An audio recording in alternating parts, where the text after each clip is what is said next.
And ultimately, for me, a cult brand is where your customers just love you and they stick. We know the types, the people that will queue outside for Dishoom when it's raining, or brands like Perfect Ted or Trip, they're just where people, or Bold Bean, Bow, Flat Iron, like anywhere where there's lines and people are shouting, you have these evangelists shouting about you.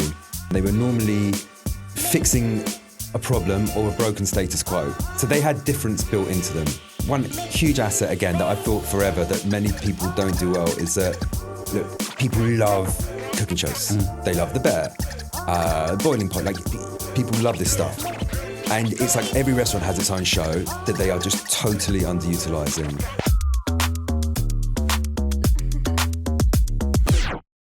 So hello and welcome to Flipdish Takeaways, episode 4 of 2026, where today I'm joined by Dan Nash from SixEight Agency. Hey, Will.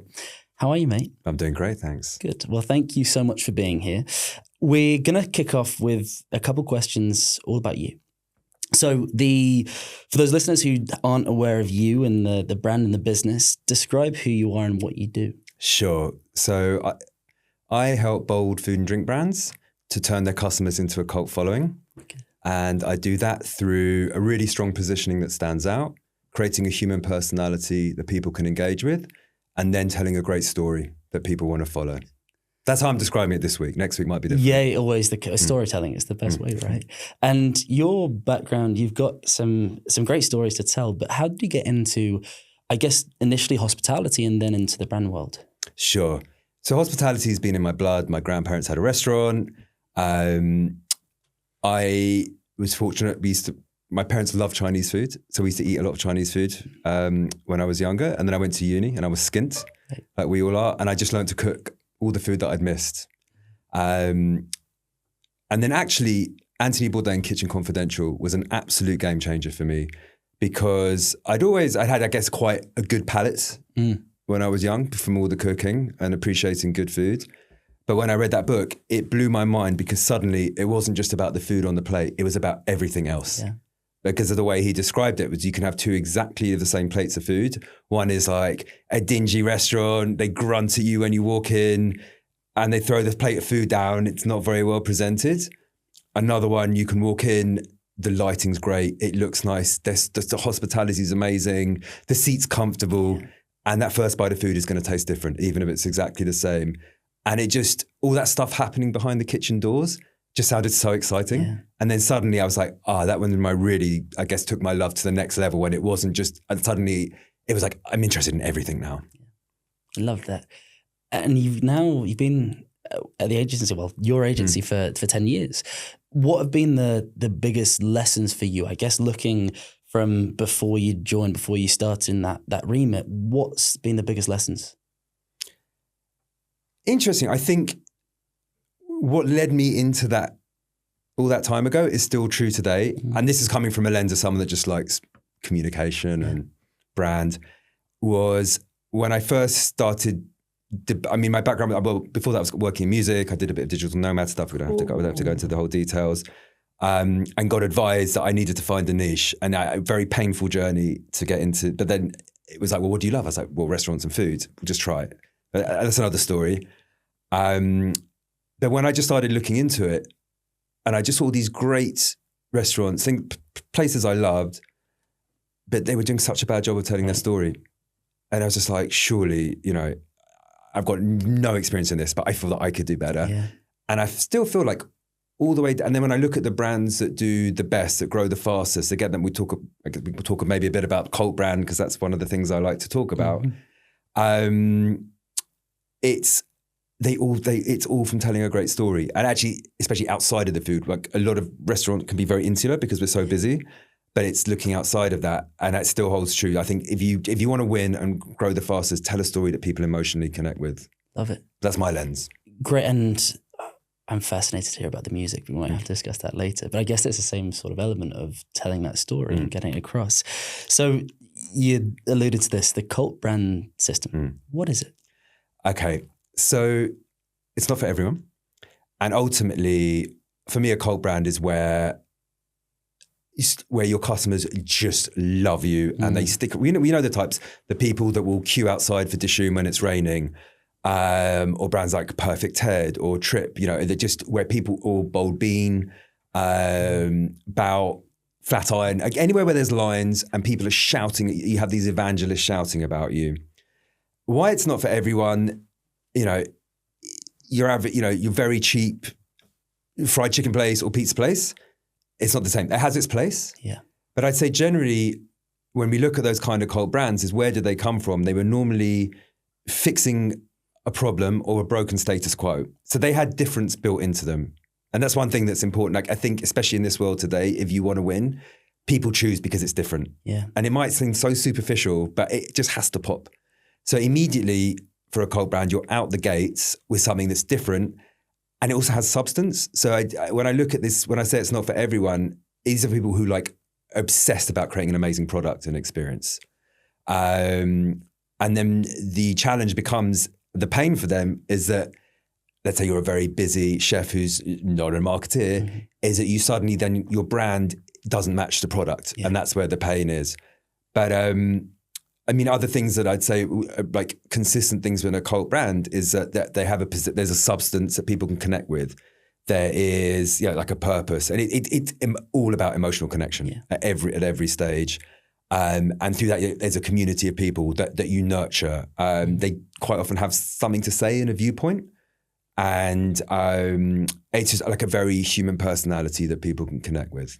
Probably more stuff, but anyway, that's off the top. Yeah, of my it's head, massive. But it's funny what you said there with sometimes the chefs don't have the marketing skills. But naturally, they wouldn't, right? They're chefs. But there's a lot of restaurants out there where the owner is the head chef, who's also the operations director, who's also trying to figure out what goes on with their brand, on who they are. I guess when you're approaching a new business, working with a new business, how do you work holistically to understand each different part of the business, to understand that tone of voice, the messaging, the brand? What's your approach? So the thing is as well, like, it's in most people, they have it inside them. Yeah. They always say they don't know, but they know what they don't want. So it's kind of then. So like, I love workshops. That's generally a good point. Slightly obsessed with learning about customers, which sounds obvious. And I believe even Annika, I think she has her 3 great questions to ask. Yeah, she does. Great place to start. But also you can even download, you can export, I believe I've done it. You can export all your Google reviews, right?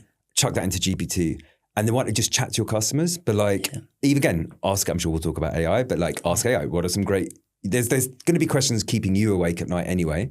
But also, what are some great questions? And just ask your customers as well. How do they make choices? Why do they do this? What content do they like to follow? And again, you can record those and chuck those into GPT as well. And then, which can be very handy for your marketing too. And I guess part of it is, one of the questions that I typically ask is it, there's the option to go brand-led or sort of founder-led. And in your view, is there no such thing as a difference between the two to both come out together? It's interesting. If you look at a lot of the fastest growing brands, or let's say my kind of brands, which generate great product, grow fast, big sense of purpose, the founder will be there. And there's generally a point when it gets too big and then they have to scale back a bit, or not. But I would say you're giving yourself way better odds. So generally, or if not, you empower your team. Yeah. There's just got to be, it comes back to human personality. It's like, well, how do you be a human? By showing humans. Because very often it's just going to be either pictures of your food and this is an ingredient list. That's not a story. People can't, look, food is primeval. This is the thing. It's like, you're going to see a picture of food and just start drooling. Yeah. So you can 10x it when you start putting some emotion and story behind that as well. So that's so I'm going, as you can see, I can talk about this forever, but let's bring it back. So my vote is founder-led, and especially in this TikTok age, you can see it's all rough around the edges. It's a process and it's a people. Ideally the founder, and it's great training for a founder as well, I think as well. It toughens you up. The more you talk about something and or write about it, the easier it comes to flow, the less you have to stare at a blank page, whether you're writing a pitch or a post. So I'm going to go with, it's like the I of founder, but at some point we can make it we. but then you just need to replace founder with other humans. And keep that trust involved. Because I think you said that perfectly, which is you trust a brand when there's a face behind that brand, or maybe even sometimes in front of that brand. There's oftentimes where restaurants don't quite get it right. And you said that was part of the reason why you came into the role. What is the reason? Where do you see the common gaps? Sure. So I say the number one thing is, restaurants, I love them, but the most resource and time poor people that they are. So normally, and it's that thing where it's like, I don't have time to do the foundational work, but actually it's that thing where you need to get a bit slower to go faster. But I'm easy for me to say, but that is it. And AI can help with that as well. Again, I'm sure we'll come on to that. So the thing is, the pressure as well is just looking at what all the other restaurants are doing, who generally are all in the same situation and they're all telling the same story, which largely not all, there are some which we can talk about that are doing a great job as well, but all kind of saying the same thing. And so it's number one is like I said, it's all about different. So how do you do that? It's the first thing is you've got to go into your foundations. What do you stand for? Who are your customers and why are you different? And this is always, again, this sounds easy. Can you say that in 2 sentences that just pops, which is people, and that's hard. And that's why, someone like me will charge money for that. Right. Because the power of it is whether you're on Deliveroo or the social media buyer or the website, in those 2 sentences is like, I get it, that sounds different. I'm intrigued enough, I want to know more. So you have that foundation in place.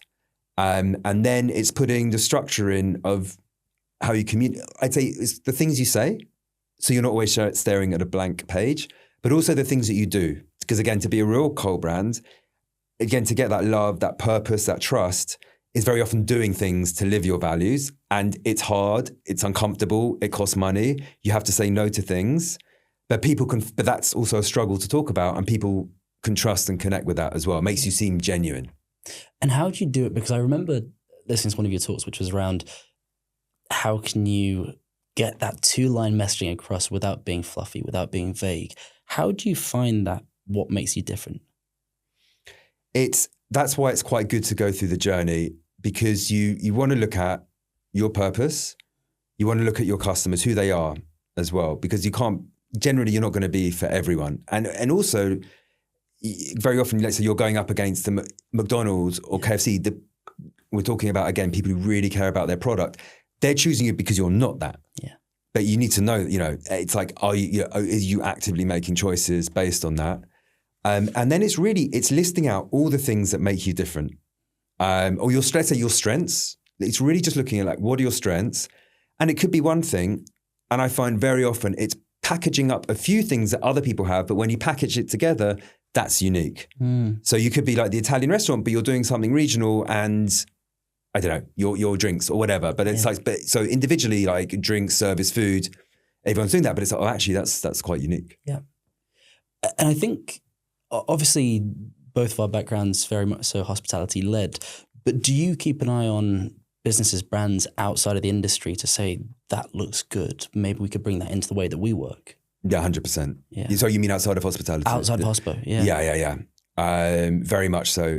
As I said, because restaurants are so resource poor, and they're all, as I said, generally a lot of just kind of talking about the food or doing that kind of big chain style where it's a lot of like, let's say fun.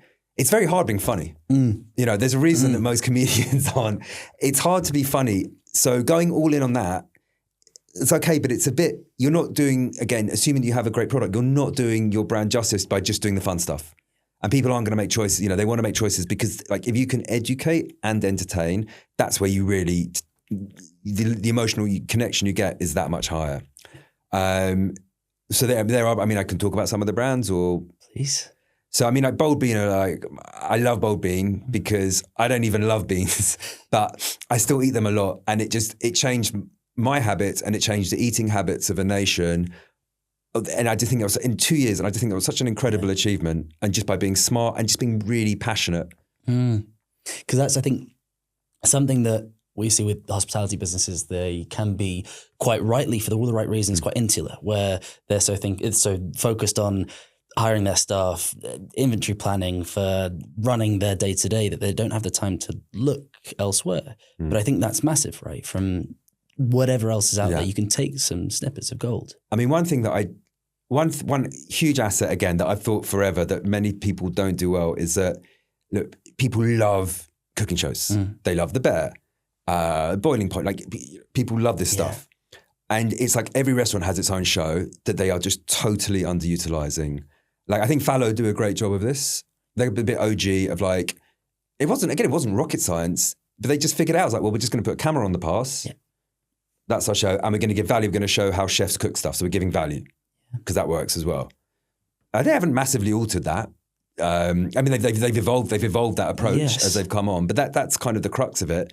And it just worked. And it's pretty easy to do, right? Yeah. Well, I mean, they do invest, but now they invest a lot in it, but it is relatively straightforward. So I've always thought, just show the process, like just show what you do, but you've got to bring some storytelling into it again, which is just emotions, which we can talk about. That there's a structure for it.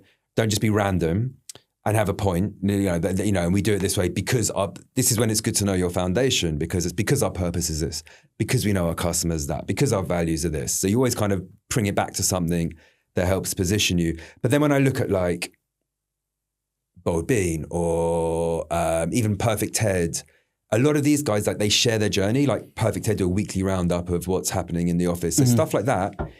It's like it's a game and a language, and you have to talk the language. This is the thing, and that's where I think a lot of restaurants fail, is they're not talking the language. They're just doing what they think is right, is let's just show pictures of food. But people, look, a story lives in your menu. It's not always coming down to social. It's in your menu, it's in your decor, it lives everywhere. But if you want to keep people coming back, like, people need to want to become educated and entertained and see humans that they connect with. Yeah. And hospitality has it in abundance, so just give it to them. Yeah. It's funny because it was actually Annika who was talking about the founders of Pizza Pilgrims, who have exactly the same. They live through their purpose. That purpose has come from the people within the business. There's a question, they've sort of done it throughout their evolution over the last few years. When's the best time to figure out your purpose? When? I mean, it should be from the get-go. And it's not hard. I can do it in a very quick workshop. Yeah. GPT can do it with some great questions. Because also, like, we're talking a lot about brand and story, like the external customer, but it's equally, some would say, more important, because it's about what you're doing internally, your culture, your team. Because I mean, you're going to live or die for all the TikTok reels in the world. You're going to live or die by your food and the service and the interior, just the entire inside experience. And the more you have that nailed down, the more you're going to build a culture which is going to last over the long term.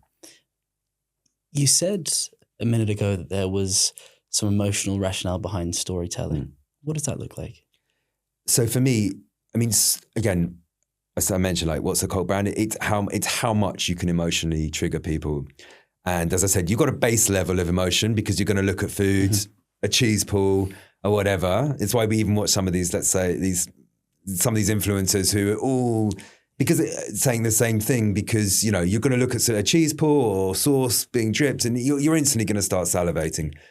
But, if we look at stories, like since from the Iliad all the way through to Star Wars, all the classics, people remember stories. If you look at it, I could drown you in stats, but if you want anything from like why people remember stuff, why people come back. I mean, loyalty, it takes, a few goes, it takes a few visits before someone comes loyal. So you want to be hit them with a kitchen sink of story and emotion to get them to come back, whether you want to click on your email, to swipe up on your story, to remember your brand. So it's through emotions, and that's through stories. So what emotions? So it's generally like, if you start, you know how important it is to have a hook these days, right? But that's cortisol. That's the stress-inducing chemical, because that just gets your attention. That's why it's quite good to drop people into the action of like, it was the day before service and our dishwasher broke, or something dramatic that gets the attention. Then, and this is a bit that most people miss, is the middle bit of like the transformation. So normally there's a challenge and there's a transformation. That's when the oxytocin flows, and that's the chemical that people have when they connect with people, and trust, which is so important. And then you have a resolution, which is dopamine, which is motivation and how people remember. So you'd have to remember all of that. Wow. But that's the crux of stories. And that's why there's actually at every point there's a lever being pulled.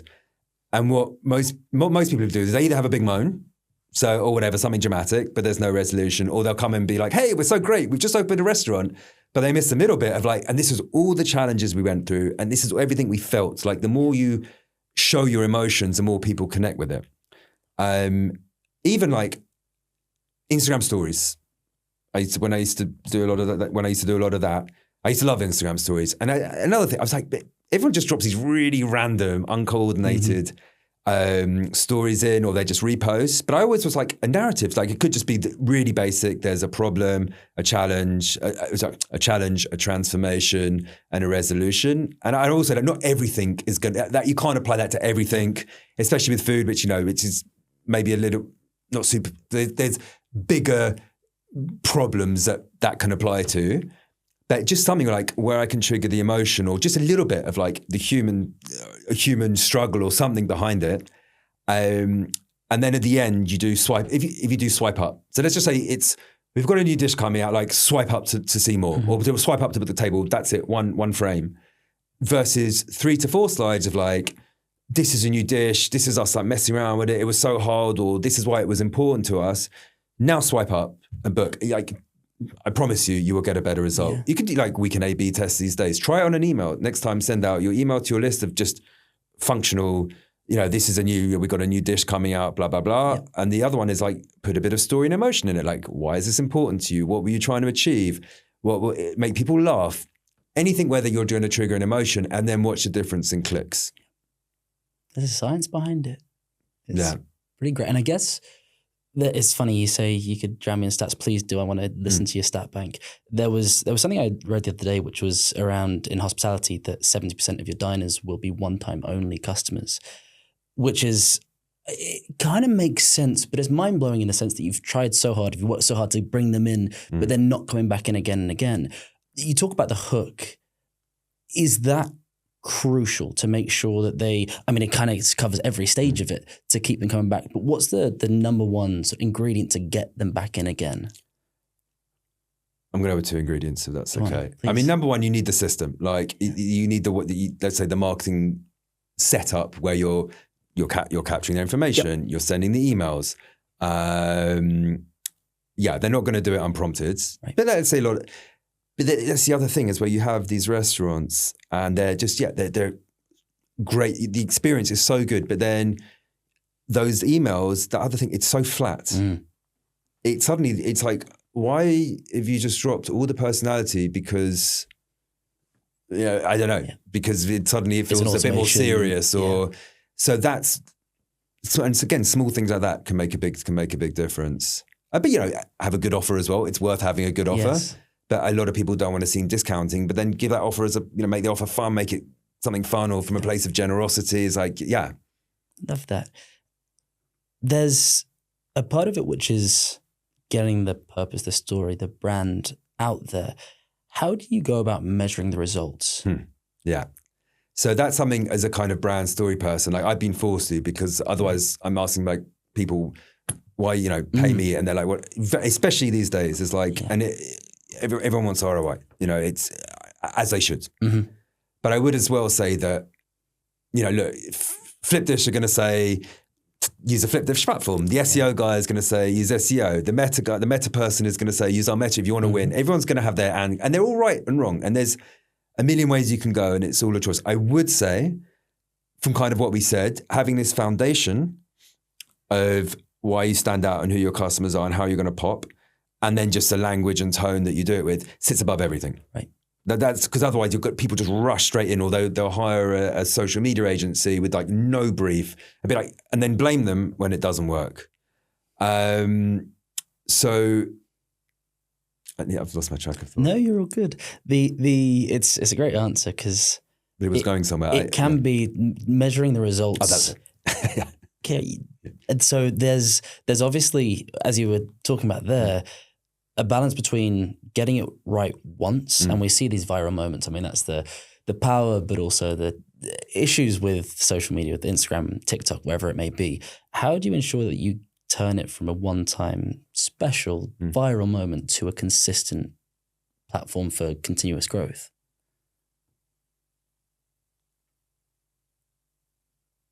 Can I have that question again? Yeah, of course. How would you turn? So it's sometimes, I wouldn't say easy. Easy is definitely the wrong word, but it's seen that lots of restaurants or businesses can have a one-time successful campaign. But how do you transition that into a constant, consistent flow of success?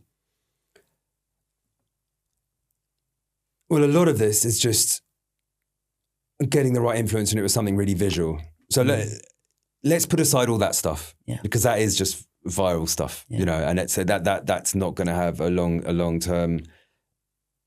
Longevity is far from guaranteed with that. Or the thing with the hype is, and you have to keep doing it, and it's exhausting, and that's what a lot of people have said. Is like suddenly, and there's an expectation, and if you don't match it, you've got to keep trying. Yeah.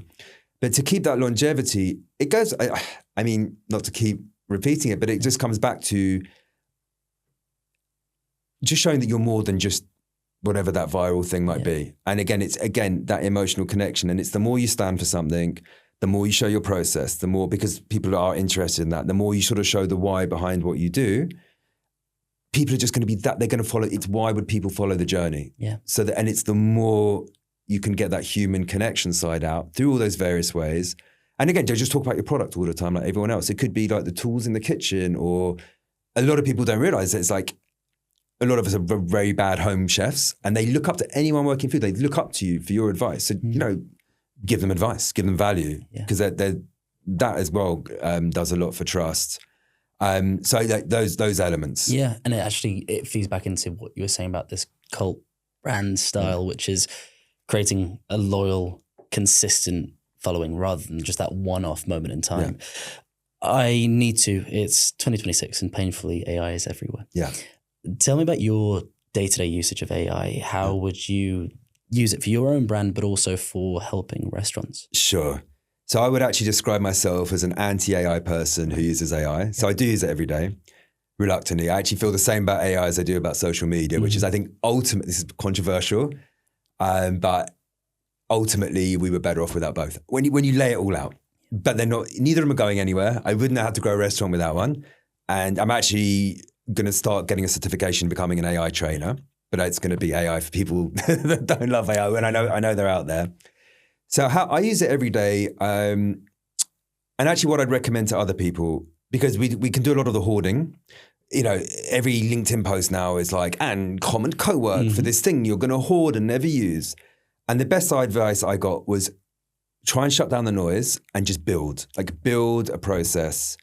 Like for other restaurants, I mean, I'll talk about it in relation to me. If I was a restaurant, it's funny because restaurants love SOPs in the kitchen, but they don't have SOPs for anything else. I've always thought, build an SOP builder, create a custom GPT, great first project to build your SOPs, and then roll that out beyond the kitchen. And another, what I've started doing now is creating projects, and I'm a Claude person, but it's, custom, but you can create projects in GPT or Claude. And actually, I've just created a master folder now. And it's a great place to start when it's everything. It's like your content and how you write. And if you don't have that examples that you do get GPT to ask you basic brand, the foundation questions, and then you chuck that in. Download, export your Google reviews, chuck that in. If you can do these custom interviews, everything. Yeah. So I'd say build that master folder, and then it's going to make things a lot easier. I still believe that as someone that loves writing, the output, no matter what I give it, isn't as good as if I wrote it myself. And I actually think overall, when I look at my writing pre and post AI, it was better before, but I'm a writer. That's what I do. But of course, it helps in a million other ways, and at least structuring it. So yeah, I'd say build a big folder, find a few things to build and automate that you do a lot. Start with that. Start small, build from within. Yeah, genius. I won't plug Flipdish as part of this right now, but for restaurants, get involved. I'm going to transition to advice outside of AI and the tech world. If a restaurant had, say, 30 days, and maybe it feeds back into the previous question, 30 days to figure out their purpose, their brand, their strategy, where would they start? What should they start as part of that prioritization list? In the step by step, and again, you can get AI to help, which can make it a lot easier. But it pretty much, I mean, the flow would go your purpose, what you stand for, like what you believe in, like what's important to you. Your mission and vision can be. I mean, the vision is if it's like the change you want to see in the world and where you want to be. Values. Some people think are fluffy, but I say values is how you do things, but that's also how you're known, but that's how you build a culture. It's like, and that's your decision guide. It's like, well, that's in our values or it's not. But you've got to live by them and lead by example there. Then I'd say you want to get to that strong differentiation. So you go through that customer journey from never hearing about you to where they're going to see. Are they going to see you on Google? Are they going to see you on Instagram? What are they going to see? What other competitors are they going to see? How do you shape up against them? What objections might they have? Preempt any of that. Then look at your competitors and what are they doing? And then you take all of that. Then look at your strengths and then distill it down in 2 sentences. Like, we do this to give this outcome, and also like to give this outcome. Get that in 2 sentences. That's your foundation. Love it. And And then I'd say phase 2 is the personality. So it's just like, again, if your brand was a human, what would it look and sound like? And very often it could just be the founder. You know, if the founder is like, you don't need to overthink it. So often, I think we talked about this right at the beginning. It's like actually very often if a founder doesn't know what they're doing, they try and dress it up or use AI when they just sounded like themselves. It's generally good enough. So like, just be you, which is hard. Like, and then the thing is like, what are the key things that we want to be known for? Like not loads, 3 to 5 things. And then underneath that, what are the other things? Like then work down from there. Like, I mean, there's content pillars. People say that. I know that we've all seen these PDFs of content pillars that never get used, but they do have a purpose. And there you go. And then just every day, whenever you're trying to create content, you know what? And also, final thing. Yeah. Just going beyond, like, how can we go beyond just talking about our food? So I actually have a framework, which is talk about your journey, where you've been and where you're going. Talk about your expertise. You're not saying we are the best, but you're saying this is what we do every day to be the best. So that's when you start talking about how you do things and your process. Talk about your beliefs. It's an advanced level because it's quite bold, but what do you stand for and what do you stand against? Try and give value, like could be recipes or whatever, like kitchen tools, and then have fun as well. Again, and then you can feed that all into GPT, and then you've got your framework. When you say it sounds very straightforward.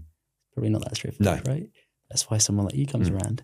It's funny because it sounds straightforward, but it's actually something that's easy to go wrong. We had a case, a couple of years back where a brand reached out and said, we're doing a redesign and this is the logo we're looking for. And we said, that looks like every other logo in that same industry. And they went, yeah, that's kind of the point. But what they didn't do is recognize that they're unique, they're different, they have their own personality, their own purpose, their own story to tell. And I think that's crucial before you try and go through that rebrand, because it's easy to do when you see it go wrong where companies, restaurants rebrand 4 or 5 times in the space of 5 years because they haven't initially got that purpose right. Yeah. And I'd actually look at when I think of the value that I bring to others when I work with them, one of the main things is just like, and I guess to me it feels obvious, but that's my thing. It's like, no, that's boring. That's generic. You sound like everyone else. Like it's lost. Yeah. And at every stage, at every part of that I've told you, it's how you make it pop and sound human and engaging. And that's actually not, it's one of those things, you know, we all have things that feel easy to us and not to others. Yeah. And when I look at it, that's what other people find hard. And I think a lot of it is just fear because everyone else is doing it. It's scary to be yourself. Yeah. I'm going to transition into a semi-quick fire round. Let's go. The question that will cause a lot of judgment, I'm sure, from listeners. What's your death row meal? Okay, I'm sure everyone really struggles with that. So yeah, I love Asian foods. Yeah. Any Southeast Asian foods. And because as it's still, even though I cook a lot of regional Chinese food, but I still love, because I grew up on it, let's say the sort of white boy superior Chinese takeout is the one where I had that's because, you know, but if I can be a bit snobbish, I don't know if you've ever had like that really high grade roast duck where you get it as like 3 courses and you get the skin with the icing sugar. Nice. And then like the really posh pancakes and then like a duck soup afterwards. I didn't know there was such a thing as a 3-course duck. Wow. Yeah, it's as good as it sounds. Yeah. So I'm going to go with that. I might, next time we meet up, we might have to find one. You've got an incredible industry network, a lot of connections. Is there anyone that you think we should invite into the podcast to get them speaking to influence the audience? I mean, you've already had Kieran and Annika, who would be 2 off the top of my head. I would say there's Joe Fawcett, who's ex-CMO, Azuri and Coates. But actually, I mean, she can talk about marketing stuff, but I've done a bit of coaching with her and she is incredible at, for want of a better term, unfucking people's heads and really good at personal development and could be interesting, I think, for overwhelmed founders of just how to get some space and make a plan. She's very good at helping people see, is it the wood for the trees? Yes. Yeah. Yeah. She's good at helping people see the wood for the trees. Love it. If it was an operator, Bundo Bust, I think are really cool. Like they're I think they could be interesting. I'll take notes. It's amazing what you say about the founder journey because it can be lonely, right? Not having someone around you to run things past, to bounce ideas off. So having that mentoring network is also amazing. So we've talked about the people of the industry. You've already discussed some of these brands, but I want you to tell us about an inspirational brand that you think whether it's a local corner takeaway shop, whether it's even a chain. Yeah. What does good look like? Yeah. I mean, one thing I love, this isn't going to be my example. I do love in Southeast Asia, the street food. I love that it's so democratic that anyone, whether rich or poor, can sit on a plastic seat and have amazing food that's affordable to everyone. And I feel it's getting more polarized here. That's probably not going to be that, just find something a bit more home-based. So I'm probably going to go with Bao. Cool. Maybe not the most original choice. But in terms of that cult brand thing, I think they just tick a lot of the boxes. And actually, I've looked at their marketing evolve, which has always been quite quirky, but I always thought they were missing a bit of a trick. And I feel they've filled in a lot of those boxes now because, I mean, they're one of the OG Bao people, but anyone can copy Bao. Right. Now, then suddenly everyone was doing Bao, but no one can copy Bao because they have the one thing that I've seen, like I've worked with Shum and Flatiron, and like the obsession with detail. I'd say that's a very common thread. Again, might sound obvious, but it's like the attention to detail and then the sacrifices and what you have to say no to do that. They get the founder, and this is what they didn't used to do so much, but even Urchin, their founder, is now doing her very quirky takes on food. They've got the other founders doing, they call it, I think, founder therapy. So they're looking at their journey and going back. So they figured it out that actually we need to get our faces on there. And they're creating a lifestyle brand, again, which is one of those vague terms, but that's where you build a lifestyle around your tribe. So they have an online sign and they do merch and they know their people. Like we're in England, but they are Taiwanese and they're people who are Asian people. So a lot of stuff they do would be lost on white people, but it's like, we're doing a lot of kind of Asian reference stuff, but that's because we're thinking about our people first. And obviously just with they say they're artists first and restaurateurs second, and you can't copy that. Like I love that it's just creativity.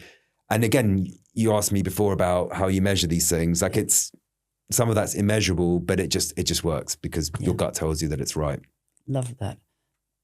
Genuine obsession from their side, but also from your side to see how passionate you are. The last question.